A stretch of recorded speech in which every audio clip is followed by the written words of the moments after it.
आदरणीय प्रधानमंत्री जी से आग्रह है कि आप इस शुभ अवसर पर अपने अभिभाषण से हम सभी को कृतार्थ करें। नमस्कार। केंद्रीय मंत्रिमंडल के मेरे सभी सहयोगी गण, अलग अलग राज्यों के राज्यपाल श्री, मुख्यमंत्रीगण, देश विदेश से जुड़े राजमाता विजयाराजे सिंधिया जी के प्रशंसक एवं परिवार के सदस्य, उनके स्नेही और मेरे प्रिय भाइयों और बहनों, आज यहां इस कार्यक्रम में आने से पहले मैं विजयराजे जी के जीवनी को जरा खंगाल रहा था। कुछ पन्नों पर मेरी नजर गई। उसमें एक प्रसंग है एकता यात्रा का, जिसमें उन्होंने मेरा परिचय गुजरात के युवा नेता नरेंद्र मोदी के तौर पर करवाया है। आज इतने वर्षों बाद उनका वही नरेंद्र देश का प्रधान सेवक बनकर उनकी अनेक स्मृतियों के साथ आज आपके सामने है। आपको पता होगा, जब कन्याकुमारी से कश्मीर एक यात्रा का प्रारंभ हुआ था डॉक्टर मुरली मनोहर जोशी जी के नेतृत्व में, और मैं व्यवस्था देखता था। राजमाता जी उस कार्यक्रम के लिए कन्याकुमारी आई थी और बाद में जब हम श्रीनगर जा रहे थे तो जम्मू में विदाई देने भी आई थी, और उन्होंने लगातार हमारा हौसला बुलंद किया था। तब हमारा सपना था लाल चौक में तिरंगा झंडा फहराना। हमारा मकसद था धारा 370 से मुक्ति मिल जाए। राजमाता जी ने उस यात्रा को विदाई दी थी। जो सपना था वो पूरा हो गया।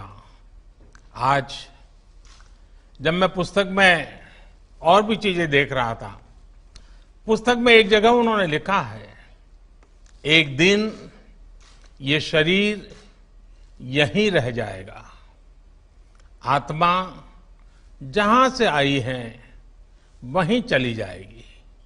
शून्य से शून्य में स्मृतियां रह जाएगी। अपनी इन स्मृतियों को मैं उनके लिए छोड़ जाऊंगी जिनसे मेरा सरोकार रहा है, जिनकी मैं सरोकार रही हूं। आज राजमाता जी जहां भी है, हम सबको देख रही हैं, हमें आशीर्वाद दे रही हैं।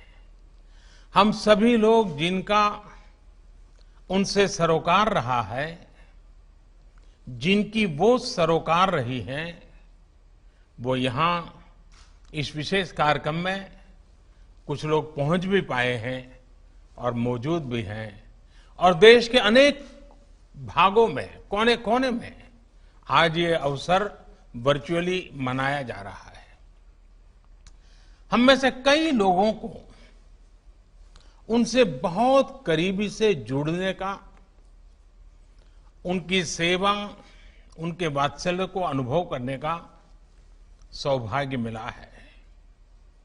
आज उनके परिवार के, उनके निकट संबंधी इस कार्यक्रम में हैं, लेकिन उनके लिए हम सब, हर देशवासी उनका परिवार ही था। राजमाता जी कहती भी थी, मैं एक पुत्र की नहीं, मैं तो सहस्त्रों पुत्रों की मां हूं। उनके प्रेम में आकंठ डूबी रहती हूं।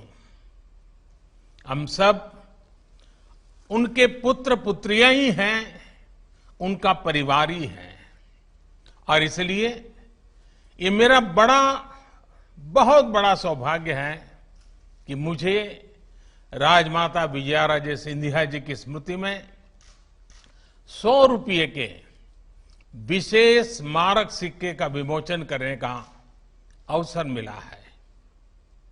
हालांकि मैं खुद को आज बंधा हुआ महसूस कर रहा हूं, बहुत बंधा हुआ महसूस कर रहा हूं, क्योंकि मैं जानता हूं कि अगर कोरोना महामारी नहीं होती तो आज इस कार्यक्रम का स्वरूप कितना बड़ा, कितना भव्य होता।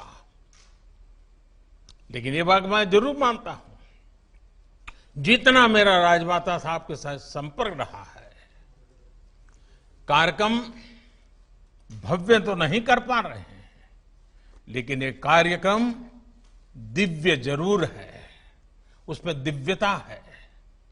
साथियों, पिछली शताब्दी में भारत को दिशा देने वाले कुछ एक व्यक्तित्वों में राजमाता विजयाराजे सिंधिया भी शामिल थी।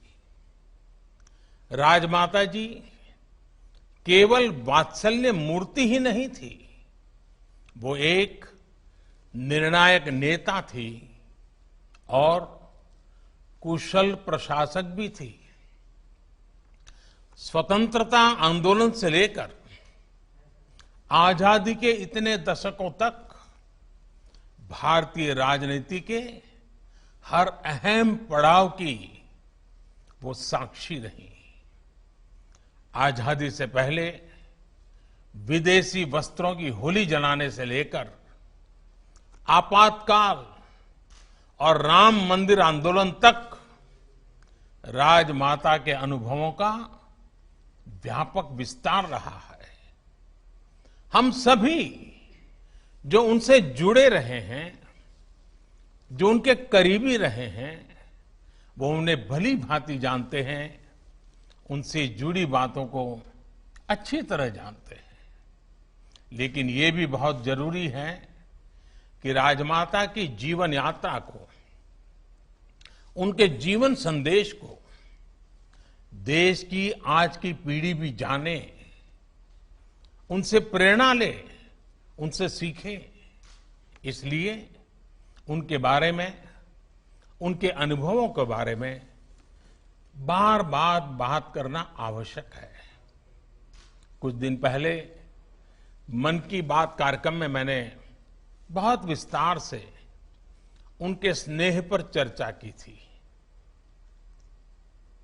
विवाह से पहले राजमाता जी किसी राज परिवार से नहीं थी, एक सामान्य परिवार से थी। लेकिन विवाह के बाद उन्होंने सबको अपना भी बनाया और ये पाठ भी पढ़ाया कि जन सेवा के लिए, राजकीय दायित्वों के लिए किसी खास परिवार से मैं जन्म लेना ही जरूरी नहीं होता। कोई भी साधारण से साधारण व्यक्ति जिनके भीतर योग्यता है, प्रतिभा है, देश सेवा की भावना है, वो इस लोकतंत्र में सत्ता को भी सेवा का माध्यम बना सकता है।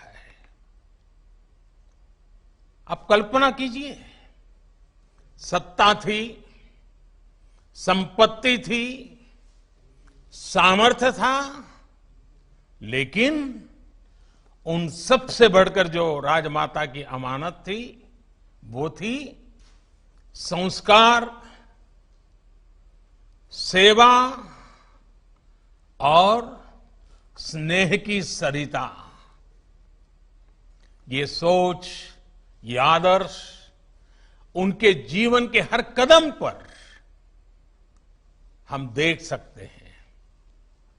इतने बड़े राजघराने की मुखिया के रूप में उनके पास हजारों कर्मचारी थे, भव्य महल थे, सभी सुविधाएं थी, लेकिन उन्होंने सामान्य मानवी के साथ, गांव गरीब के साथ जुड़कर जीवन जिया उनके लिए अपना जीवन समर्पित कर दिया।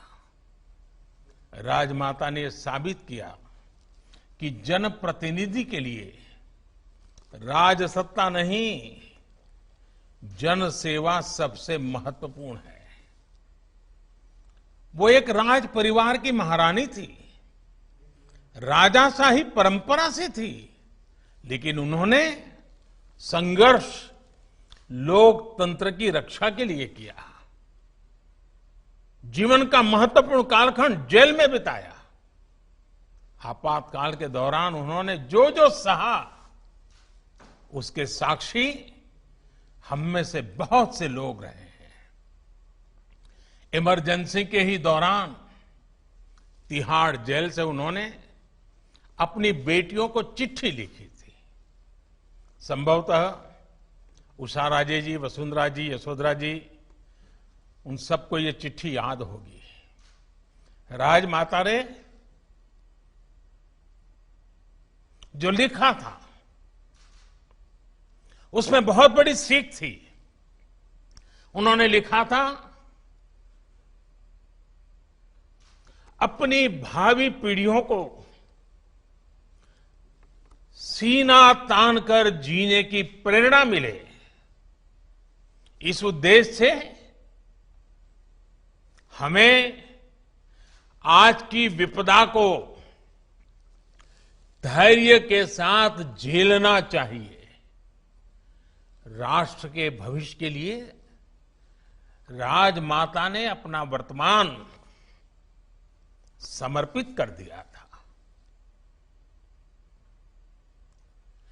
देश की भावी पीढ़ी के लिए उन्होंने अपना हर सुख त्याग दिया था।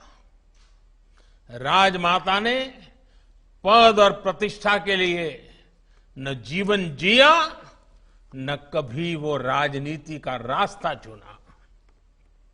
ऐसे कई मौके आए जब पद उनके पास तक सामने से चल करके आए, लेकिन उन्होंने उसे विनम्रता के साथ ठुकरा दिया। एक बार खुद अटल बिहारी वाजपेयी जी और लाल कृष्ण आडवाणी जी ने उनसे बहुत आग्रह किया था कि वो जनसंघ की अध्यक्ष बन जाए, लेकिन उन्होंने एक कार्यकर्ता के रूप में ही जनसंघ की सेवा करना स्वीकार किया।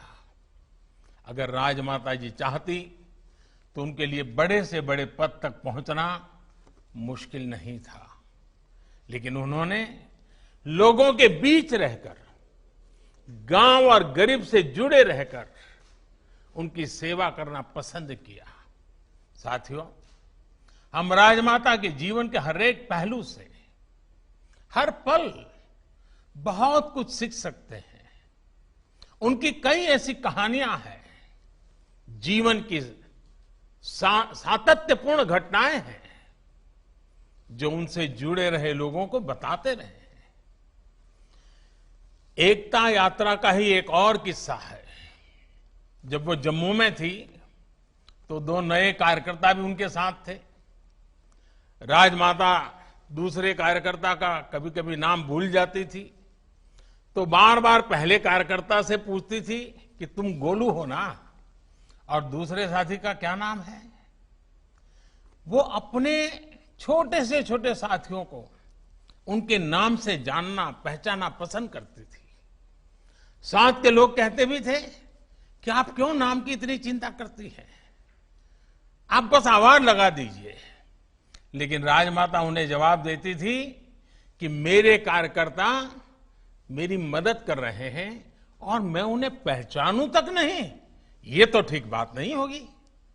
मुझे लगता है कि सामाजिक जीवन में अगर आप हैं, फिर चाहे आप किसी भी दल से, किसी भी पार्टी से हो, सामान्य से सामान्य कार्यकर्ता के प्रति ये सोच, ये भाव हम सभी के मन में होना ही चाहिए। अभिमान नहीं, सम्मान, ये राजनीति का मूल मंत्र उन्होंने जी करके दिखाया है। साथियों, राजमाता, उनके जीवन में अध्यात्म का अधिष्ठान था। आध्यात्मिकता के साथ उनका जुड़ाव था।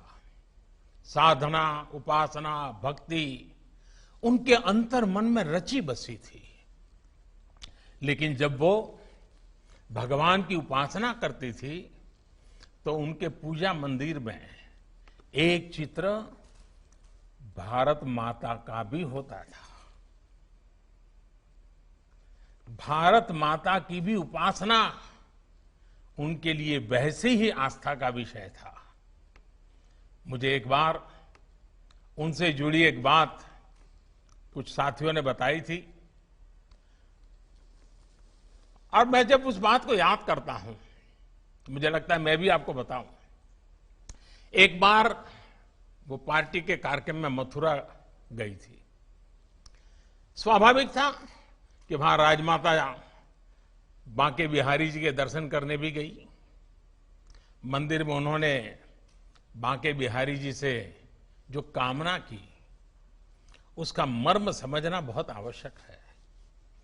राजमाता ने तब भगवान कृष्ण से प्रार्थना करते हुए क्या कहा?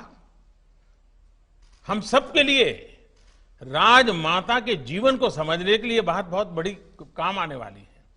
वो भगवान कृष्ण के सामने खड़ी हैं, बड़े भक्ति भाव से खड़ी हैं, आध्यात्मिक चेतना जग चुकी है और वो भगवान कृष्ण के सामने क्या प्रार्थना करती? वो कहती है, हे कृष्ण, ऐसी बांसुरी बजाओ, ऐसी बांसुरी बजाओ कि पूरे भारत के सब नर नारी फिर से जागरूक हो जाएं।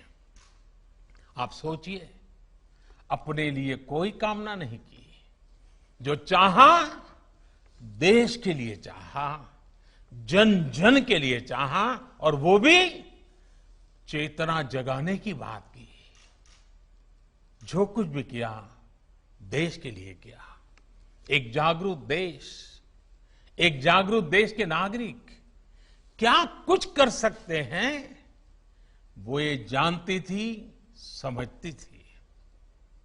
आज जब हम राजमाता जी का जन्म शताब्दी मना रहे हैं, पूर्णता की ओर हैं, तो हमें संतोष है कि भारत के नागरिकों की जागृति को लेकर उनकी जो कामना थी, बांके बिहारी में उनकी जो प्रार्थना थी, वो आज लग रहा है कि धरातल पर चेतना के रूप में अनुभव हो रही है।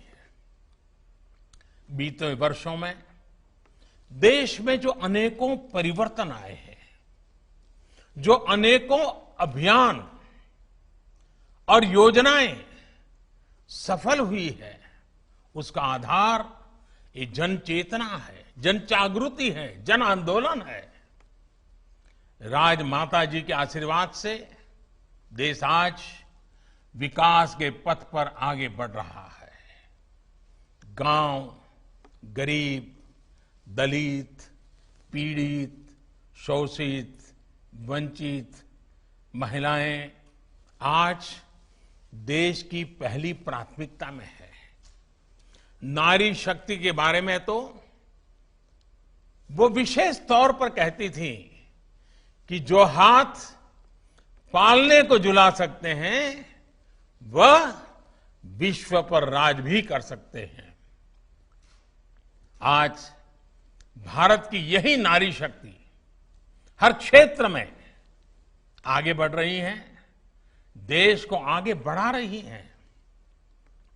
आज भारत की बेटियां फाइटर जेट्स उड़ा रही हैं, नेवी में युद्ध की भूमिकाओं में अपनी सेवाएं दे रही हैं।